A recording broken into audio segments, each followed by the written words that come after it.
حضرت عوف بن مالک اشجعی رضی اللہ تعالیٰ عنہ حضور علیہ الصلوۃ والسلام کی خدمت میں حاضر ہوئے اور عرض گزار ہوئے، یا رسول اللہ صلی اللہ تعالیٰ علیہ وآلہ وسلم، میرا بیٹا سالم مشرکین کی قید میں ہے اور میری حالت یہ ہے کہ میں فقر و فاقہ کی حالت میں ہوں، تنگ دستی اور پریشانی کے عالم میں ہوں۔ تو حضور علیہ الصلوۃ والسلام نے فرمایا، اشجع، آل محمد کے پاس صرف ایک سیر کھانے کے جو ہے، اس کے علاوہ ہمارے پاس بھی کھانے کے لیے دنیاوی اسباب نہیں، بس آپ صبر کرو، اللہ سے ڈرو، لا حول ولا قوت الا باللہ کثرت سے پڑھو۔ چنانچہ عوف بن مالک اشجعی رضی اللہ تعالیٰ عنہ وہاں سے اپنے گھر تشریف لے آئے۔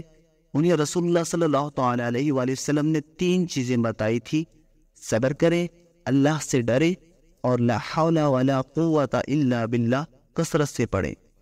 حضرت عوف بن مالک اشجعی رضی اللہ تعالیٰ عنہ فرماتے ہیں، میں اپنے گھر چلا آیا اور یہ وظیفہ کثرت سے پڑھنا شروع کر دیا۔ اسی دوران میں گھر میں بیٹھا ہوا تھا کہ اچانک دروازے پر دستک ہوئی۔ میں اٹھا کہ دروازہ کھولوں اور دیکھوں کہ کون ہے۔ جب میں نے دروازہ کھولا تو دیکھا سامنے میرا بیٹا سالم کھڑا ہے اور دوسری طرف اس کے ساتھ اونٹوں کی لمبی قطار ہے۔ معلوم ہوا کہ یہ 100 اونٹ بھی ساتھ کھڑے ہیں۔ میں نے پوچھا، بیٹا سالم تم اور یہ اونٹ؟ تو ابو سالم رضی اللہ تعالیٰ عنہ فرمانے لگے، میں موقع پا کر مشرکین کی قید سے بھاگ نکلا اور بھاگتے ہوئے ان کے 100 اونٹ میرے ہاتھ لگ گئے تو میں ان کو بھی ساتھ لے آیا۔ تو پیارے دوستو، حضرت عوف بن مالک رضی اللہ تعالیٰ عنہ کو 2 غم تھے، ایک یہ کہ بیٹا مشرکین کی قید میں تھا اور دوسرا کہ فقر و فاقہ اور تنگ دستی تھی۔ انہوں نے کثرت سے لا حول ولا قوت الا باللہ یہ وظیفہ پڑھنا شروع کیا تو اللہ پاک نے ان کے دونوں غم دور کر دیے۔ ان کے بیٹے کو مشرکین کی قید سے خلاصی مل گئی اور وہ گھر لوٹ آئے، اور دوسرا 100 اونٹ جو لاکھوں کروڑوں کی مالیت کے بنتے ہیں اس وقت، اللہ نے خزانہ غیب سے ان کی مدد کی۔ حضرت ابو ذر غفاری رضی اللہ تعالیٰ عنہ کو آقا علیہ الصلوۃ والسلام نے 5 اہم چیزیں بتائی تھی۔ ان میں جو 5ویں چیز تھی وہ فرمایا، کثرت سے لا حول ولا قوت الا باللہ پڑھا کرو، اور فرمایا، اے ابو ذر، کیا تم جانتے ہو عرش الہی کے نیچے ایک خاص خزانہ ہے؟ یہ کلمات وہاں سے آئے ہیں۔ ایک حدیث پاک میں آتا ہے، لا حول ولا قوت الا باللہ، اس میں 99 بیماریوں کا علاج ہے، اور اس میں جو سب سے کم درجے کی بیماری ہے وہ غم اور غم ہے۔ اسی طرح بخاری شریف میں ہے کہ سیدنا ابو موسیٰ عبداللہ بن قیس رضی اللہ تعالیٰ عنہ فرماتے ہیں، ہم نبی اکرم صلی اللہ تعالیٰ علیہ وآلہ وسلم کے ساتھ ایک سفر میں تھے۔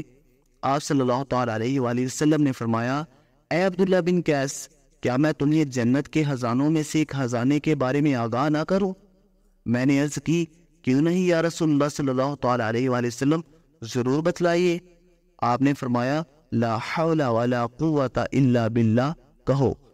اسی طرح ترمذی شریف کی حدیث مبارکہ میں ہے کہ رسول اللہ صلی اللہ تعالیٰ علیہ وآلہ وسلم نے لا حول ولا قوت الا باللہ کو جنت کے دروازوں میں سے ایک دروازہ فرمایا ہے۔ پیارے دوستو، آج آپ کو اور مجھے کتنے غم اور کتنی پریشانیاں لاحق ہوتی ہیں۔